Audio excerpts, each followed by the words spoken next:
cawan kebencian terhadap Jokowi, yang satu adalah cawan fanatisme terhadap Jokowi.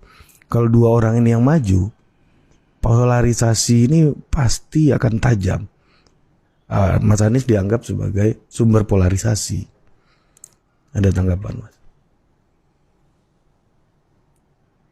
Kenapa ya kok sumber polarisasi ya? Ya karena yang nggak suka Pak Jokowi suka Mas Anies semua katanya.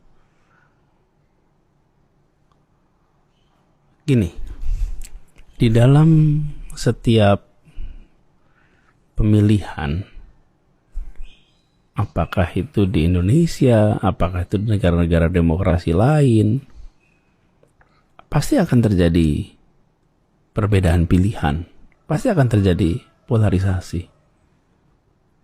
Pasti. Ketika saya beri contoh yang saya sebut sebuah negara yang kira-kira orang pada tahu semua. Donald Trump melawan Hillary. Ya terpolarisasi. Ketika Joe Biden melawan Donald Trump, ada polarisasi. Jadi di dalam politik ketika sampai kepada pemilihan dan ada dua pilihan, ya pasti ada dua polar. Terus kenapa kita jadi takut ada dua polar? Mau diganti siapapun juga akan terjadi begitu kok. Mau diganti siapapun, yang namanya juga dua pilihan. Bahkan di Inggris tuh pernah ada pilihan yang gak ada manusianya. Wih, polarisasinya luar biasa. Ingat gak? Gimana? Brexit. Oh iya, Brexit. Ada orangnya tuh.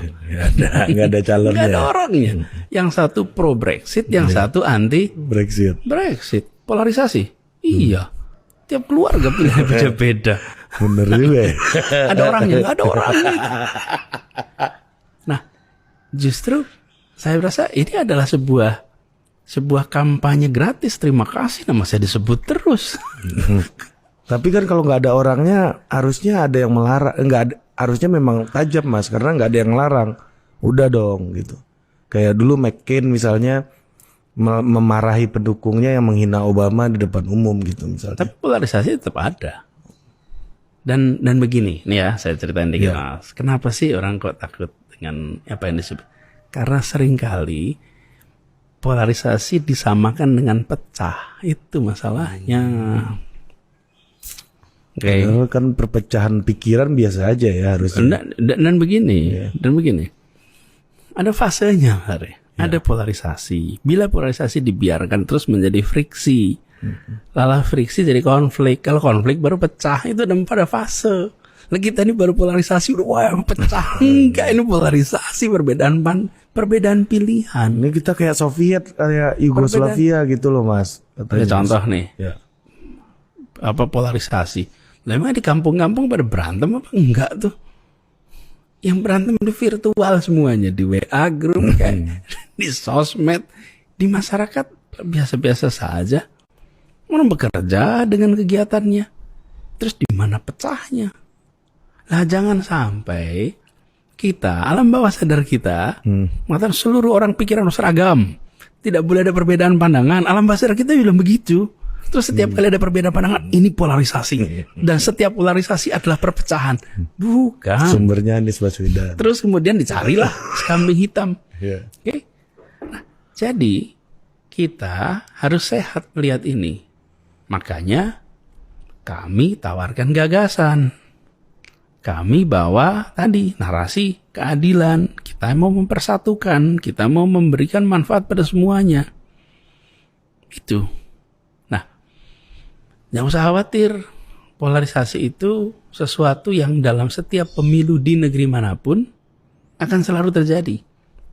Yang penting nih, siapapun yang nanti terpilih, maka dia harus membawa kebijakan yang mempersatukan. Kebijakan yang memberikan manfaat bagi semua. Kebijakan yang tidak diskriminatif. Kebijakan yang memberikan kesetaraan kesempatan pada kesemuanya. Sehingga efek dari pemilu itu adalah ditetapkannya garis baru pemerintahan, orang baru pemerintahan, bukan hukuman kepada yang memilih. Bukan hukuman yang memilih. Dulu di Jakarta juga nggak ada Mas. Ini pendukung Ahok nih gitu. Nggak ada. Kok, kalau ada misalnya, saya nggak, misalnya gini, cari TPS mana yang tidak menang. Di TPS itu jangan ada pembangunan ini, itu nggak boleh.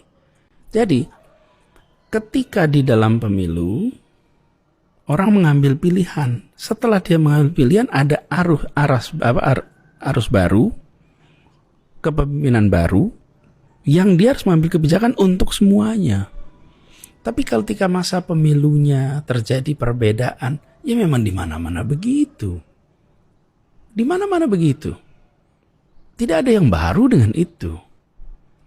Kenapa mendadak sekarang jadi? Ya. Hati-hati. Perbedaan itu qadarullah. Loh, Iya.